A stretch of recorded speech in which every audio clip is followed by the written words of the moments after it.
break. It simply faded, as if the world were a painting left too long in the sun.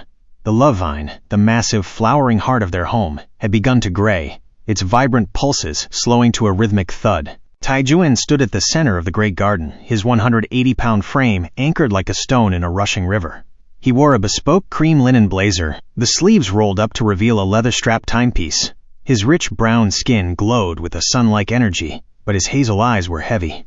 Behind him, Chandler, a 6 feet 10 inches pillar of calm in a moss-green raw silk shirt, watched the shadows rising from the river of echoes. "The runes," Chandler said, his voice a low, earthy rumble. "The love vine won't bloom again until the rainbow runes are activated. They respond to the heart, Tai."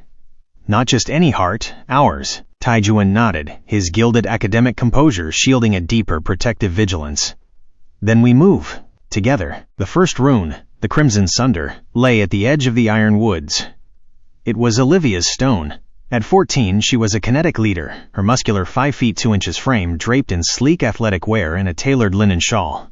As the family approached a collapsed bridge of thorns, Olivia's first instinct was to command, her voice sharp with hypervigilance. "Owen, calculate the weight."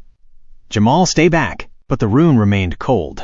Owen, lanky and steady in his stone-colored utility trousers, adjusted his thick-rimmed glasses. He didn't flinch at her bossiness. He simply stepped forward and handed her a small hand-carved wooden charm he'd made from a fallen branch. "I already mapped the path, Liv," he said with a quiet confidence. "I'm right behind you." Olivia paused. Her practical intuition kicked in. She realized he wasn't a child to be shielded, but a partner to be trusted. She took his hand, her protective instinct softening into a proactive hug.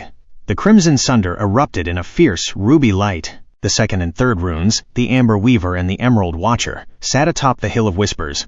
Jamal, now over 6 feet tall and looking like a curated canvas in his indigo chore coat, knelt by the amber stone.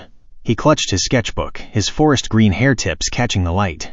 He was documenting the family's stress, retreating into his art as he always did. Leo, the 5-year-old strategic scout, noticed his brother's withdrawal. Leo, in his dark denim overalls with a lucky orange knee patch, didn't cause chaos today.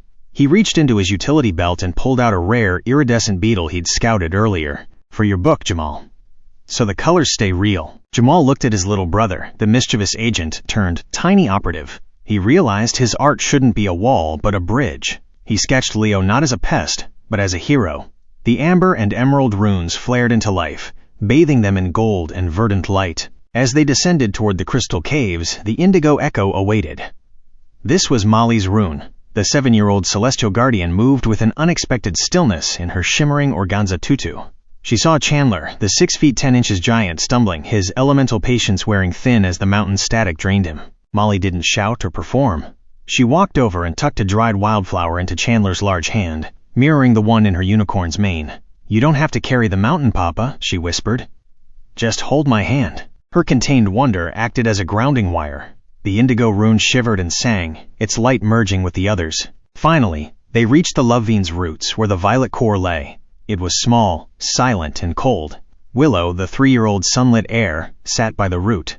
She wasn't crying or absorbing the stress, she was humming. It was a low, melodic resonance that echoed the ancient music of the island. The family gathered around. Taijuan, the radiant dean, looked at his husband, Chandler. For years, Taijuan had felt the need to be the steady anchor, a rigid structure of strength. But looking at his 7 children, he finally let go. He leaned his head against Chandler's shoulder, a gesture of vulnerable trust. "I don't have to fix it all," Taijuan whispered, his eyes deepening like rich, fertile soil. "We are the fix." Willow reached out, her skin carrying a transient glow, and placed a tiny, soft hand on Taijuan's knee and another on the vine. The family joined hands, a circuit of strength and unity. The violet core didn't just glow, it exploded. The rainbow runes acted as prisms, shooting pillars of color into the gray sky. The love vine pulsed, its gray fibers turning to lush, emerald green in a heartbeat. Flowers the size of dinner plates unfurled, releasing a scent of crushed eucalyptus and sandalwood. Taijuan stood in his camel hair coat, anchoring the room not with authority, but with a power of presence.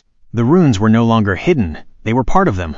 They had turned their individual defenses into a collective, unbreakable harmony. "Would you like me to describe the specific magical abilities each family member gained once the runes were fully integrated?"